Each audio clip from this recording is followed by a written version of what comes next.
Here's a quick installation guide for the latest and likely last release of Agent Under Fire Reloaded.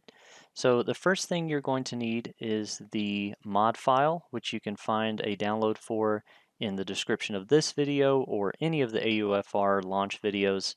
You'll also need a ISO. It has to be an ISO, not an RVZ or an InKit, of the North American GameCube version of the game. And you'll want to go ahead and extract that from its folder if it happens to be compressed. You want it in its ISO form. And you'll also need Dolphin Emulator. So we're going to extract the mod file. Use WinZip, WinRAR, whatever you have. Open it up. Go to Step 1, GC Rebuilder. Go to Image, Open, and choose your ISO. Right-click Root on the file's name table and click Export. Desktop is fine, and you can see it gets exported right here. Close GC Rebuilder now, and then take the root folder that's included and drop it on the desktop, replace the files. So we just took the vanilla game and dropped our modded files into it. Reopen GC Rebuilder. This time go to Root, Open, and choose the root folder on your desktop. Press OK. You'll now see the updated information showing that we patched correctly. And now you're going to go to Root, Save, name your new ISO whatever you like. Click Save, and then go to Root one last time and click Rebuild. And now we have our new ISO built. So close this and move on to Step 2. Now we're going to apply the remaining patches via Action Replay. So you're going to choose between either having improved, looking bullet tracers or no bullet tracers at all. So open up your preference and go ahead and open up Dolphin as well. And if your reloaded game is not here on this window, go ahead and move this ISO to where your other listed games are.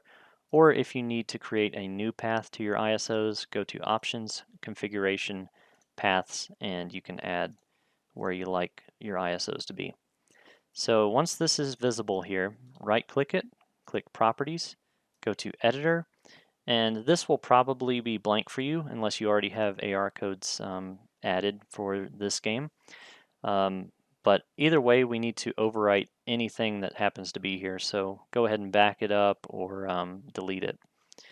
So we have our blank field here. We're going to select everything and copy and paste.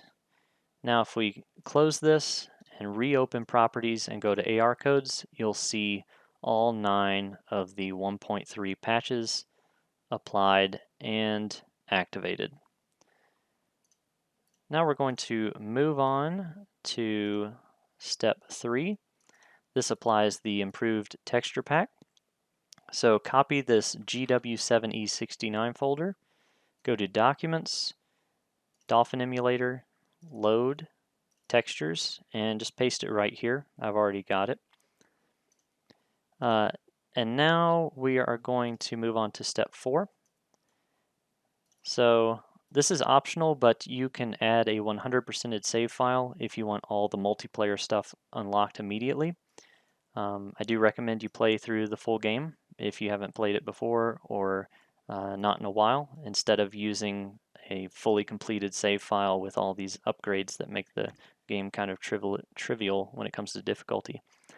So what we're going to do if you want to add that save file is go to Tools, Memory Card Manager, and you're going to see if there's any save file displayed here at all. If there's any whatsoever for any game, then go ahead and find your Agent Under Fire save if there's one here and delete it before you import the save file found in the Step 4 folder.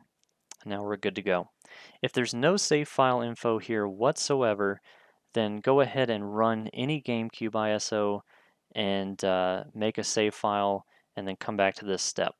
And again, delete the existing Agent Under Fire save before importing the new one. All right, just a couple of finishing touches now with the emulator. Go to Configure or Config, General, and make sure Enable Cheats is selected. This will make the AR code patch actually work. And then go to Graphics. This selects our aspect ratio. So Auto will give you small black bars for the on-foot missions, but it's still widescreen. And you'll have 4.3 aspect ratio for the driving missions. Stretch to window will give you a full screen 16:9 image for everything, but the menus and the vehicle missions will appear stretched. But personally, I think this is easy to get used to, and this is my personal preference for playing the game. And then finally, if you want the original 4:3 aspect ratio, just like the game shipped, then choose Auto and go to your AR Codes tab and uncheck the first patch here, which is the widescreen patch.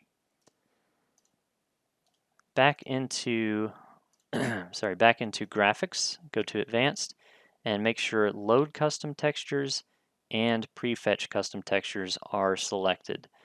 Very important. All right, so that's pretty much it for the installation. There is one more folder here, but I'll let you check that out yourself. All right, thank you so much. Enjoy.